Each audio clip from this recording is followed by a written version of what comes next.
ada hukum internasional yang mengatur semuanya gitu ya, dan ketika hukum internasional itu diterabas dan melakukan aksi-aksi yang lebih bisa dikatakan parsial gitu, atau keputusan diambil sendiri gitu, buat saya sih saya sangat menyayangkan kejadian-kejadian yang terjadi.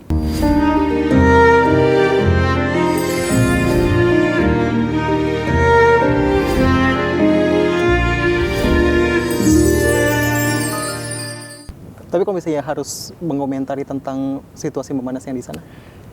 Pertama sangat menyayangkan tentunya, gitu ya. Saya percaya bahwa sebagai sebuah negara yang berdaulat, gitu ya, sebagai seorang manusia saya melihat bahwa ada hukum internasional yang mengatur semuanya, gitu ya. Dan ketika hukum internasional itu diterabas dan melakukan aksi-aksi yang lebih bisa dikatakan parsial gitu, atau keputusan diambil sendiri gitu, buat saya sih saya sangat menyayangkan kejadian-kejadian yang terjadi gitu, karena biar bagaimanapun dampak yang dihasilkan dengan adanya saat ini perang yang terjadi di sana itu kan dampaknya juga adalah dampak global. Kita nggak ngomongin, pertama saya sangat amat prihatin terhadap bagaimana kondisi anak-anak yang harus menjadi korban, karena kalau kita ngomongin perang tuh most probably masyarakat civil society yang akan menjadi korban. Gitu. Kedua, dampak ekonomi global. Itu akan berdampak ke banyak negara, tidak hanya negara yang menyerang atau yang melakukan serangan-serangan, tapi juga dampak di wilayah-wilayah yang dekat dengan negara-negara tersebut. Jadi buat saya, I don't know, I don't wish that to happen sih. Saya tidak berharap itu terjadi, dan mungkin saya bukan orang yang tepat untuk berkomentar banyak karena saya tidak menguasai bidang itu. Tapi ini lagi-lagi ini hanya pengamatan saya sebagai seorang penonton yang melihat kejadian demi kejadian dan mengikuti di berita-berita. Saya masih merasa bahwa pegangannya harusnya memang hukum internasional, gitu ya. Dan menjadikan seorang kepala negara menjadi target utama untuk menumbangkan satu kekuasaan juga, saya rasa kita perlu menggali lebih dalam bahwa ini benar menurut siapa, gitu. Benar menurut siapa, dan apakah tindakan seperti itu bisa begitu, karena kalau itu bisa terjadi di satu negara, apakah ini menimbulkan kemungkinan untuk kemudian ini bisa terjadi dengan mudahnya di negara-negara yang lain hanya karena ada satu negara adikuasa yang merasa bahwa punya hak untuk melakukan hal-hal semacam itu. Jadi hal-hal seperti itu menurut saya itu patut kita jadikan refleksi kita bersama gitu. Patut kita jadikan refleksi bersama. Dan ngomongin soal Reza Rahadian yang seorang aktor dan juga bisa dibilang bisa bersuara. Tapi kalau ngomongin soal bisa bersuara, tapi apa ya, Reza Rahadian kan nggak punya akun Instagram kayak gitu. Itu menariknya kenapa sih? Karena saya mungkin merasa bahwa saya belum punya ya, saya nggak, never say never gitu ya, tapi saya sampai detik ini belum punya ketertarikan untuk punya personal social media account misalnya gitu. Saya lebih senang berbicara seperti ini, di ruang-ruang publik seperti ini, berbicara. Saya yakin wadah untuk berbicara tuh macam-macam bentuknya, lewat interview, lewat wawancara dengan mungkin teman-teman wartawan gitu, kalau ada isu penting yang perlu saya sampaikan gitu. Jadi saya yakin mediumnya selalu ada, dan tidak hanya social media gitu ya. Itu jalan aja sih yang saya pilih gitu. Itu jalan yang saya pilih sampai detik ini. Saya belum mempunyai satupun akun social media yang saya bisa mengatakan atau bisa memposting apapun gitu. Jadi kalau posting-posting, kalau kayak artis-artis lain, jadi di mana itu Reza Rahadian? Ya nggak ada gitu, karena biasanya kalau di social media official Pilares isinya lebih banyak pekerjaan aja ya, informasi misalnya kayak trailer film, atau kegiatan-kegiatan yang berkaitan dengan dunia yang saya geluti, atau kegiatan-kegiatan saya yang bisa saya share gitu. Tapi lebih daripada itu mungkin nggak ada yang terlalu personal gitu. Ya nggak ada kegiatan misalnya saya lagi ngumpul sama teman-teman gitu, yang nggak ada gitu. Tapi mungkin di sosial media teman saya ada, jadi saya pikir ya udahlah, udah dari yang sosial media yang lain. Diwakilkan juga. berarti. Iya kan udah, ya udah cukup aja gitu. Jadi saya nggak pernah, belum merasa ada urgency yang menarik saya untuk, oke, saya bikin. Mungkin suatu hari nanti ya, saya nggak tahu. Saya nggak pernah bilang saya nggak mau atau saya anti, enggak gitu. Tapi ya sampai detik ini belum. Tapi apakah itu menjadi bagian dari menjaga privasi seorang Reza Rahadian? Enggak juga, karena menurut saya privacy itu kan kita yang putuskan ya. Iya. Kalaupun saya punya akun, katakanlah saya punya akun sosial media pribadi, saya kan punya kontrol apa yang bisa saya share, apa yang tidak gitu. Jadi ruang privasi itu sebenarnya kita yang kontrol. Batasannya apa, sampai di mana.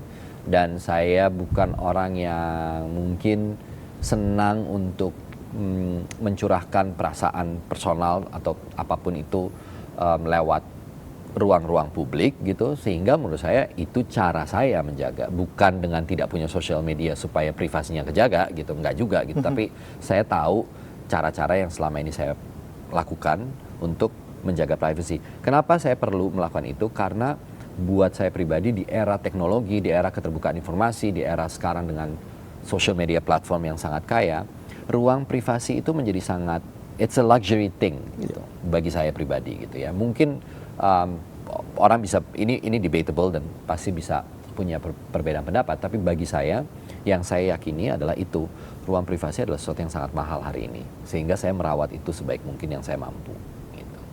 Baik, Reza Rahadian, kalau nggak salah usianya hampir 40? Hampir. Saya baru saja menginjakkan usia di 39 tahun. Melihatnya untuk ke depan dengan usia yang bisa dikatakan matang, itu kalau di industri perfilman seorang Reza Rahadian merasa akan was-waskah menghadapi umur tersebut, atau merasa ya ini diri gue semakin matang di dunia perfilman? Saya justru menyambut ini dengan sangat penuh excitement, penuh kegembiraan gitu ya. I can't wait to be 40, to be honest. Karena menurut saya itu angka yang cool enough gitu ya, untuk bisa bilang I'm in my 40s gitu. Jadi dengan apa yang selama ini coba saya lakukan gitu, saya merasa I'm very excited gitu. Saya bersyukur ada di industri ini. Saya bersyukur bahwa sampai hari ini saya bisa terus lapar untuk mencari hal-hal baru yang ingin saya lakukan. Salah satunya directing gitu ya, salah satunya itu gitu. Jadi ya nggak ada kekhawatiran berlebih gitu. Ya it's at the end of the day it's just age gitu ya, it's just a number. Well, again it's debatable, tapi I don't know, I'm just excited. Excited. Very very excited to be 40. Tidak ada kekhawatiran atau apapun? Nggak ada ya, gitu. Karena menurut saya percaya bahwa kalau ditanya, mungkin pertanyaan ini muncul juga karena let's say kalau kita bicara kekhawatiran, oh mungkin perannya akan berbeda, tapi memang begitulah hidup gitu ya, itu siklus hidup gitu. Saya justru menantikan ada sesuatu lagi yang lain lagi yang bisa mudah-mudahan saya berikan untuk industri film, selama tentunya masih dibutuhkan gitu, untuk hal-hal apa yang bisa saya bagi sebagai seorang aktor. Karena kan perspektif keaktoran itu semakin bertambahnya usia, tentu semakin, seperti yang tadi dibilang juga, semakin ada kematangan, kedewasaan berpikir, cara berpikir, cara pandang, itu kan tentu mengalami perubahannya sendiri gitu, baik secara alamiah maupun tidak. Jadi buat saya, ya itu tadi, kembali ke excitement itu. Saya senang gitu, menyambut usia ini tuh, nggak sabar juga sih. Nggak sabar juga. Iya. Yang juga nggak sabar, project yang barunya apa ini, Kak Reza? Project saya sebagai aktor ya, itu adalah Susana. Santet Dosa di Atas Dosa adalah sebuah film horor setelah mungkin 2 tahunan ya. Oke. Dari horor saya yang terakhir gitu.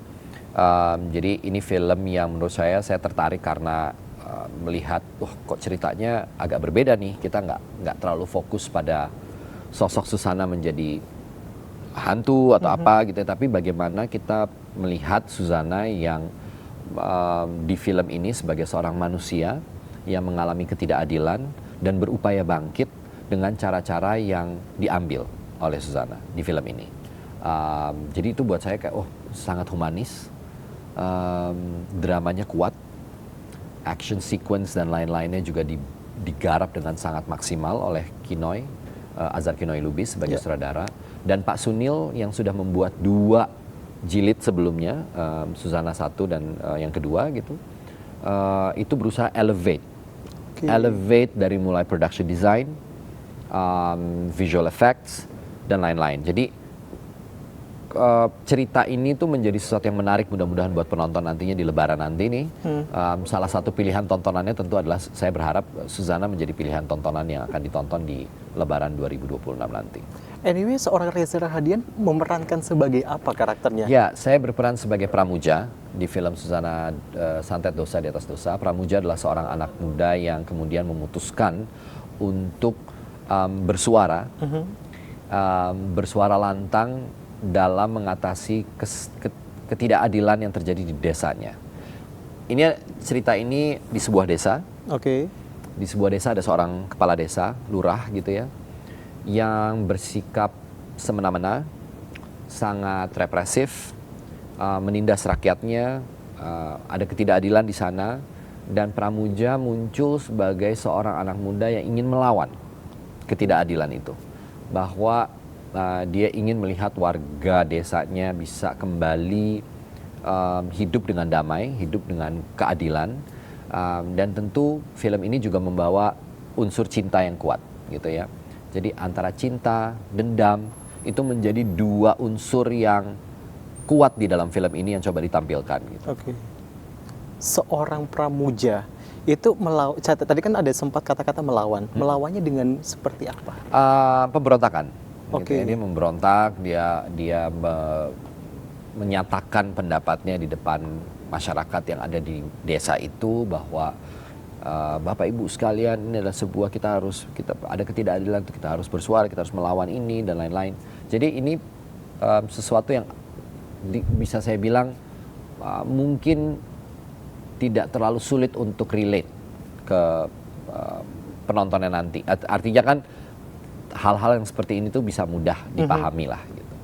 Kalau ngomongin soal karakter Pramuja, dari segi emosional ataupun dari segi keterhubungan dengan Susana ini di part mana ya? Oke, jadi Pramuja ini tentu seperti halnya dengan film-film Susana yang lain gitu ya, selalu ada karakter protagonis laki-laki yang menjadi love interest atau menjadi orang yang kemudian berupaya untuk memberi wejangan atau nasihat dan lain-lain kepada Susana atas pilihan-pilihan hidup yang diambil oleh Susana gitu. Nah, Pramuja hadir dalam momentum itu. Ia hadir bertemu dengan Susana, lambat laun tentu ada hubungan yang terjalin di antara mereka berdua, seperti apa harus nonton filmnya. Tapi juga dia menjadi sosok yang kemudian berupaya untuk membuat Susana berpikir ulang tentang pilihan-pilihan yang dia ambil, tentang dendam itu tadi. Jadi antara cinta dan dendam itu dilebur bersama lewat 2 karakter ini, Pramuja, Susana dan Pramuja. Gitu. Itulah mengapa namanya Susana Santet Dosa di Atas Dosa. Jadi dosa. Santet itu adalah ilmu yang digunakan di dalam film ini. Jadi kita akan melihat begitu banyak implikasi ilmu ini apa aja ya. Bentuk santet itu kayak gimana aja ya gitu. Itu akan ada di film ini. Bakal ada di film ini. Tapi tidak akan melakukan santet itu akhirnya. Harus nonton.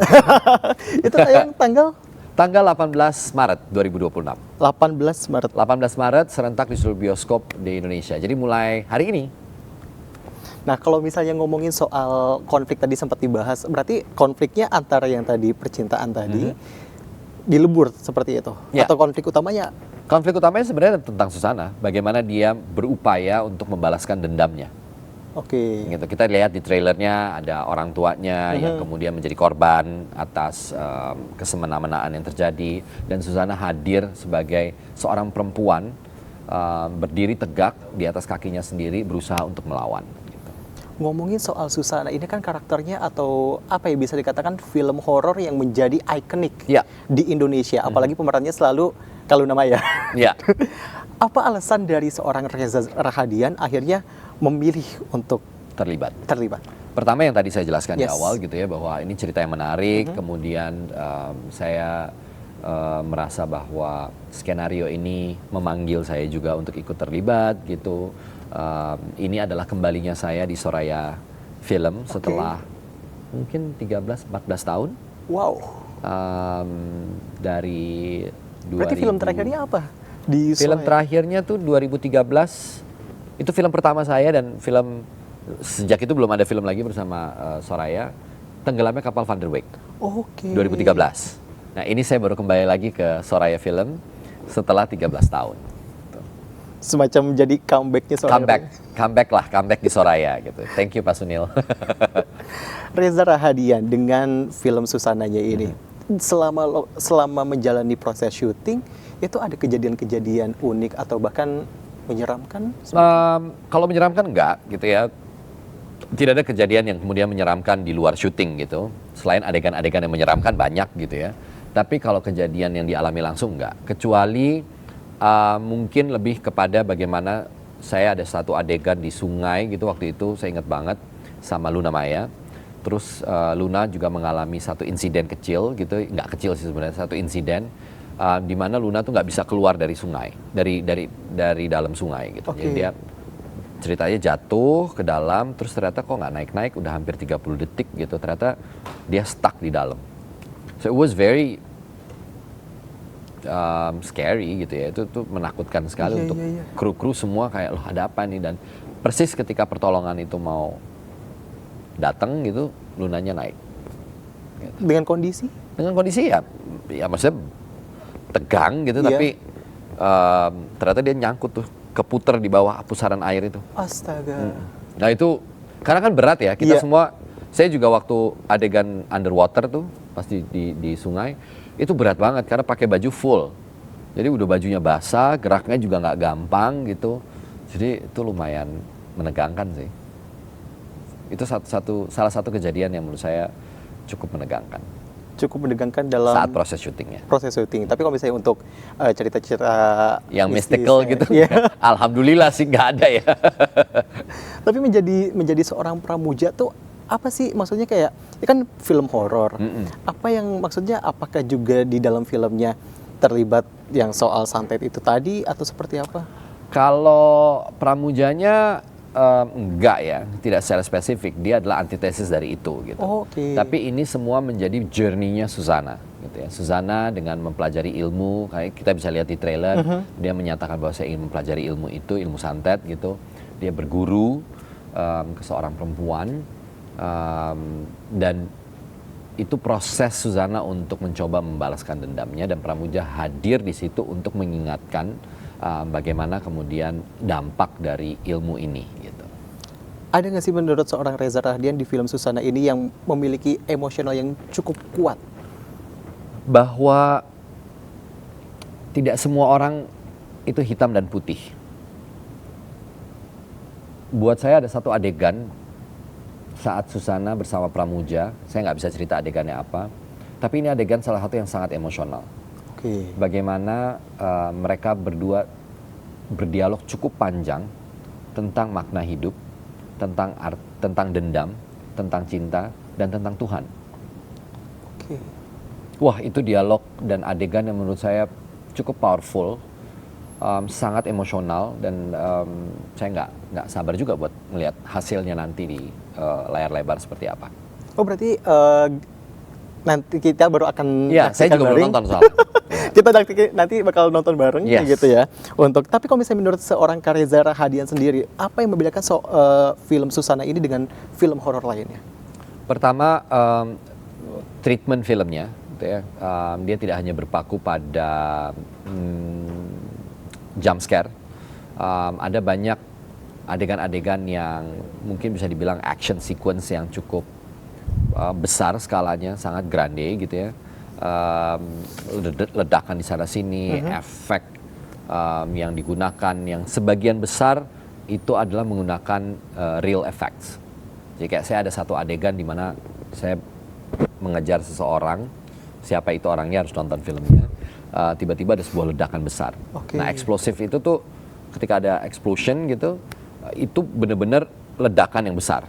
Jadi saya tuh baru pertama kali ngelihat ledakan depan mata, dan efek panasnya tuh nyampe ke muka tuh di situ.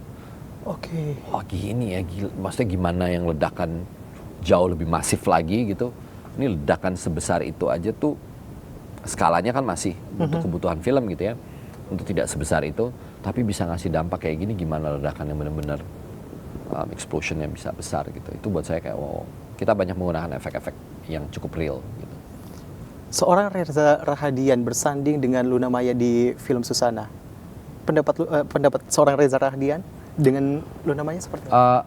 I think she's a great actress gitu ya. Maksudnya saya mengalami langsung dan melihat sendiri bagaimana Luna bekerja keras untuk mendalami karakter ini. Ada dialect coach karena kan cara berbicara Susana itu sangat punya kekhasan gitu ya.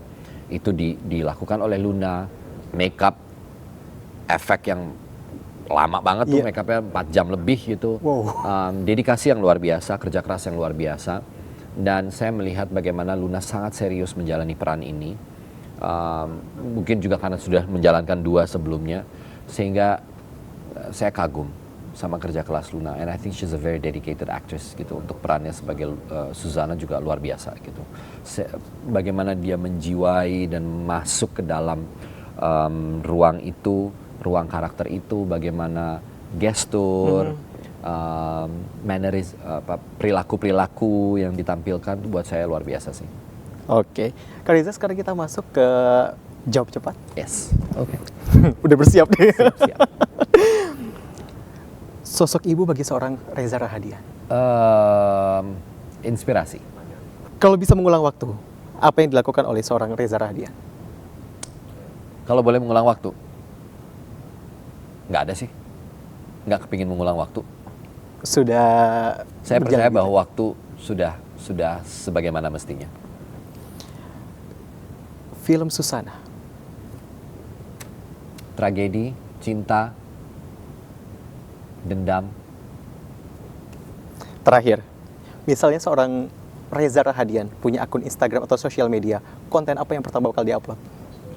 Konten pertama yang akan diupload